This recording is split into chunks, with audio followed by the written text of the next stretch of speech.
Shalom and welcome, brothers in the faith. You are now tuned into Standing Watch over Yashar'el, a counter-strategy guide for men under surveillance. This is not just a teaching, it's spiritual intel for the remnant. Each week, we expose one of the 27 espionage tactics used by the enemy to infiltrate, deceive, and neutralize the set-apart men of Yahuah. In this war, your discernment must be sharp, your steps ordered, and your alliances holy.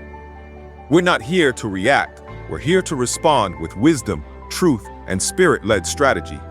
So grab your sword, the word of Yahuah, and let's move with purpose. Your vigilance is your weapon. Your obedience is your shield.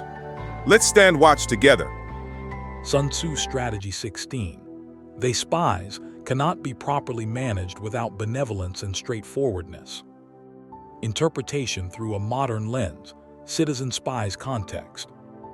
This strategy might seem contradictory to the previous one, but it reveals the dual nature of manipulation. To keep spies loyal and useful, they must be managed with apparent kindness, benevolence, and a facade of honesty, straightforwardness. In reality, these traits are tools of control, not virtue. Modern interpretation. The implementation of strategic benevolence in intelligence operations follows a sophisticated psychological framework. Leaders of spy networks, civic surveillance programs, or church informant systems often cloak themselves in kindness, playing the role of a trusted father figure, mentor, or community ally. They speak gently, offer resources, or say, "I just want to help," while gathering info or deploying agents. This tactic disarms resistance and makes spies feel valued, even loved, while keeping them on assignment. Historical examples. Stalin's cult of personality. Joseph Stalin masterfully employed strategic benevolence while simultaneously operating one of history's most extensive spy networks. He presented himself as the father of nations, while his NKVD agents operated through community centers, workers' clubs, and educational institutions. Local informers were rewarded with small privileges, better housing, or educational opportunities for their children, all while reporting on neighbors, colleagues, and even family members. East Germany's Stasi network. The Ministry for State Security employed approximately 91,000 official employees and up to 189,000 unofficial collaborators, inoffizielle Mitarbeiter. Many were recruited through seemingly benevolent means, career advancement offers, educational opportunities, or protection from local authorities. Stasi handlers often acted as mentors or friends, offering emotional support while extracting intelligence. Operation Condor in South America. During the 1970s-80s, military dictatorships across Argentina, Chile, Uruguay, Paraguay, Bolivia, and Brazil coordinated intelligence sharing. Local informants were often recruited through community development programs, educational scholarships, or business opportunities, all while reporting on political dissidents, union leaders, and suspected subversives. Contemporary applications. Corporate intelligence gathering. Major corporations frequently employ strategic benevolence through business development, initiatives, mentorship programs, or community partnerships. These relationships facilitate access to insider information, competitive intelligence, and influence over key decision makers. Social media surveillance. Tech companies and government agencies use gamification, rewards programs, and community-building features to encourage voluntary information sharing. Users feel valued and connected while providing extensive behavioral data and social network information. Academic intelligence operations. Universities and research institutions become targets for foreign intelligence services through generous funding offers, prestigious scholarships, and collaborative research opportunities. These benevolent relationships facilitate technology transfer and access to sensitive research. For men of Yashar'el, this tactic is used in assemblies, ministries, and mentoring relationships, especially to entrap new or emotionally vulnerable brothers into submission to false authorities. It also appears in government outreach or nonprofit partnerships used to access communities peacefully. Modern examples include faith-based initiatives that receive government funding, community development programs that require participation in monitoring systems, or religious organizations that partner with secular institutions for social services while implementing surveillance requirements. Spider's spiritual threat to Yashar'el. This strategy represents wolves in sheep's clothing. They are friendly, generous, and honest until the mission is complete. They use charm to win confidence, not truth or righteousness. Psychological mechanisms. Reciprocity principle. When someone does us a favor or shows kindness, we naturally feel obligated to return the favor. Intelligence operatives exploit this psychological principle through calculated generosity, creating unconscious debt obligations that victims seek to repay through cooperation. Authority transfer. Benevolent authority figures often trigger automatic compliance responses rooted in childhood relationships with parents, teachers, and religious leaders. When someone appears genuinely caring and protective, our defenses naturally lower, making us more susceptible to influence and control. Identity fusion. Strategic benevolence facilitates identity fusion, where individual identity merges with group identity. This creates powerful loyalty bonds that override personal values and critical thinking, making individuals willing to sacrifice for the benevolent leader or organization. Scriptural warnings. Proverbs 25:26. When he speaketh fair, believe him not. For there are 7 abominations in his heart. His wickedness shall be shown before the whole congregation. Romans 16:18. By good words and fair speeches they deceive the hearts of the simple. Matthew 7:15. Beware of false prophets, which come to you in sheep's clothing, but inwardly they are ravening wolves. 2 Corinthians 11:14-15. And no marvel, for Satan himself is transformed into an angel of light. Therefore it is no great thing if his ministers also be transformed as the ministers of righteousness, whose end shall be according to their works. This is a counterfeit of Messiah's meekness, a seductive kindness meant to lull the righteous into false alliances. Unlike Yahshua's genuine compassion that leads to freedom and truth, this manufactured benevolence serves as a sophisticated cage, offering comfort while implementing control. Biblical parallel. Absalom 2 Samuel 15:2-6.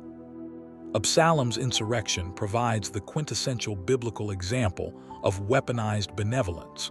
For 4 years, he systematically undermined King David's authority through calculated kindness. Systematic approach. He positioned himself at the city gate where legal disputes were heard. He intercepted people seeking justice from the king. He offered immediate attention and validation. He presented himself as more accessible and just than David. He used physical contact, kissing and embracing, to create emotional bonds. Psychological strategy. Absalom exploited genuine grievances in the justice system while positioning himself as the solution.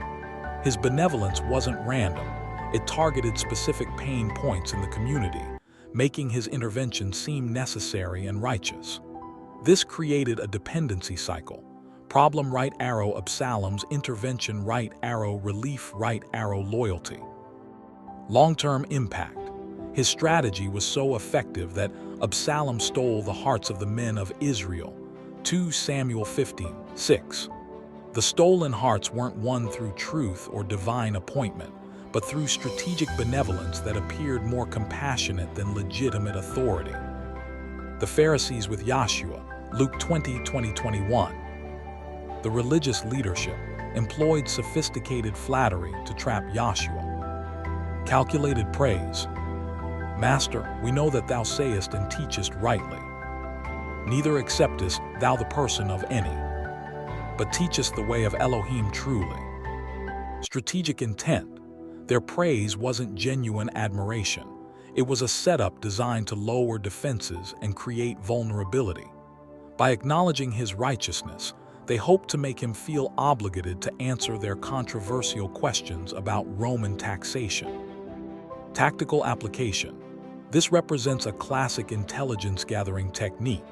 Build rapport through apparent agreement, then extract sensitive information or create compromising situations. The Pharisees were essentially running a counterintelligence operation against the Messiah. Satan with Eve, Genesis 3. The serpent's approach demonstrates ultimate subtlety in deceptive benevolence. Non-threatening approach. No force or coercion.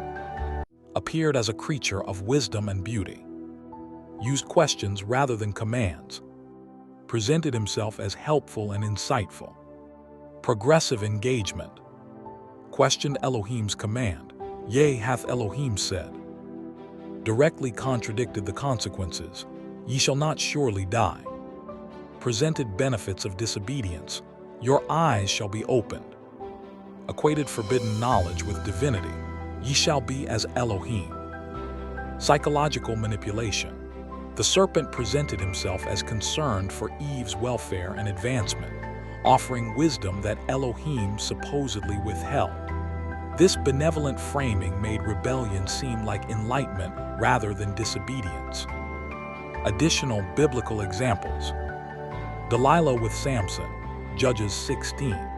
She used intimate affection and apparent concern to extract the secret of Samson's strength, demonstrating how personal relationships can be weaponized for strategic purposes. Jezebel's religious outreach, 1 Kings 18. She promoted Baal worship through community celebrations, feasts, and apparent religious tolerance, all while systematically eliminating true prophets and establishing idolatry as the state religion. The false prophecies in Jeremiah 28. Hananiah prophesied peace and prosperity, telling the people what they wanted to hear, while Jeremiah warned of coming judgment. The false prophet's benevolent message was more popular but led to destruction. Counter-strategy for Yashar'el. Spiritual warfare response. 1. Pray for discernment to see through flattery and niceness. Ecclesiastes 7:5. It is better to hear the rebuke of the wise than for a man to hear the song of fools. Practical application. Develop spiritual alertness through regular fasting and prayer specifically for discernment. Ask Yahuah to reveal hidden agendas and counterfeit kindness. Create personal accountability relationships where honest feedback is encouraged and practiced. Historical parallel. Daniel maintained spiritual discernment in Babylon's court by praying 3 times daily, despite the appearance of favor and advancement he received from pagan kings. His spiritual discipline protected him from the deceptive benevolence of the Babylonian system. 2. Ask Yahuah to expose hidden motives masked by kindness. Jeremiah 17:10. I Yahuah search the heart, I try the reins, even to give every man according to his ways and according to the fruit of his doings. Strategic prayer points. Reveal funding sources and hidden agendas. Expose relationships and association. Uncover long-term objectives behind current generosity. Disclose control mechanisms embedded in assistance programs. 3. Declare freedom from every emotional or manipulative snare. Isaiah 54:17. No weapon that is formed against thee shall prosper, and every tongue that shall rise against thee in judgment thou shalt condemn. Spiritual warfare declarations. Break soul ties formed through manipulative benevolence. Renounce ungodly loyalty bonds. Cancel spiritual debts created through calculated generosity. Establish divine discernment as primary guidance system. Practical/strategic response. 1. Teach brothers to trust fruit over charm. Matthew 7:16-20. Ye shall know them by their fruits. Discernment framework. Long-term fruit. Examine consistent patterns over time, not initial benevolence. Spiritual fruit. Evaluate impact on spiritual growth, obedience, and truth. Community fruit. Assess effects on the broader body of believers. Freedom fruit. Determine whether relationships increase or decrease liberty in Messiah. 2. Do not ignore red flags just because someone is generous or friendly. Warning indicators. Rapid escalation of intimacy and generosity. Isolation from established relationships. Pressure to keep aspects of the relationship secret. Discomfort when questioned or scrutinized. Inconsistent stories or changing narratives. Disproportionate requests following significant acts of kindness. 3. Evaluate benevolence by what it promotes, truth or control. Assessment questions. Does this generosity increase dependence or empowerment? Are expectations attached to the kindness received? Does the relationship encourage critical thinking or blind obedience? Is truth welcomed even when it contradicts the benefactor's narrative? Are boundaries respected or gradually eroded? 4. Ask critical questions. What happens if you disagree with this kind person? Does their tone shift? Relationship testing.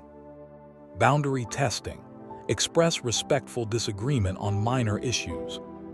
Motivation testing. Decline requests that compromise principles. Loyalty testing. Maintain connections with other relationships. Accountability testing. Request transparency about decisions and processes. Expected responses in healthy relationships. Respect for different perspectives. Continued kindness despite disagreement. Openness to dialogue and mutual growth. Encouragement of independent thinking. Warning signs of manipulative benevolence. Withdrawal of affection or support. Guilt manipulation or emotional pressure. Questioning of loyalty or spiritual commitment. Escalation of generosity to re-establish control. Organizational protection strategies. 1. Implement benevolence audits. Regularly review programs and relationships for hidden control mechanisms. Examine funding sources and associated requirements. Assess whether assistance creates dependency or empowerment. Document patterns of behavior over time. 2. Establish discernment teams. Create groups specifically tasked with evaluating relationships and opportunities. Include individuals with different perspectives and gifts of discernment. Implement systematic evaluation processes. Maintain documentation of concerns and patterns. 3. Develop alternative support systems. Create genuine, non-manipulative sources of assistance and encouragement. Establish reciprocal rather than hierarchical benevolence relationships. Build diverse networks to prevent dependency on single benefactors. Implement transparency in all resource distribution. Summary, Strategy 16 Recap. Espionage tactic. Spies are managed with strategic kindness and surface-level honesty to build loyalty while implementing control mechanisms. This benevolence creates psychological dependence, lowers defenses, and facilitates intelligence gathering or manipulation. Historical manifestations. Ancient, Absalom's systematic court of the people. Medieval, religious orders offering salvation through institutional loyalty. Modern, intelligence services recruiting through career advancement and protection. Contemporary, social media platforms offering connection while gathering behavioral data. Spiritual danger. Manipulative benevolence represents a counterfeit of divine love, using charm instead of truth, control instead of freedom, and dependency instead of empowerment. It attacks the heart's natural desire for genuine relationship and acceptance. Biblical counter. Scriptural foundation. Proverbs 26:25, Romans 16:18, Matthew 7:15. Historical examples. 2 Samuel 15 Absalom, Luke 20:20 Pharisees, Genesis 3 Serpent. Spiritual response. Discernment prayer, fruit evaluation, boundary maintenance. practical defense, relationship testing, organizational audits, community accountability. Implementation timeline. Immediate. Begin systematic prayer for discernment. Evaluate current relationships for warning signs. Establish personal accountability structures. Short-term 1-3 months. Develop discernment framework for community use. Create benevolence audit processes. Establish alternative support networks. Long-term 3-12 months. Implement organizational protection systems. Train community members in counter strategies. Develop sustainable, genuine benevolence programs. This counter strategy requires vigilance, wisdom, and courage, but it preserves the freedom and truth that Yashar'el is called to maintain in hostile environments. The war we face is not always loud, but it is always real. You were not chosen to live blindfolded or bound. You were chosen to stand, to watch, and to move in wisdom. Stay anchored in the word, led by the Ruach, and never forget, Yahuah sees every scheme. He hears every whisper, and he defends those who fear him. We are not outnumbered, we are outwatched. And that's why we stand on the wall. Until next time, stay sober, stay set apart, and stay hidden in him.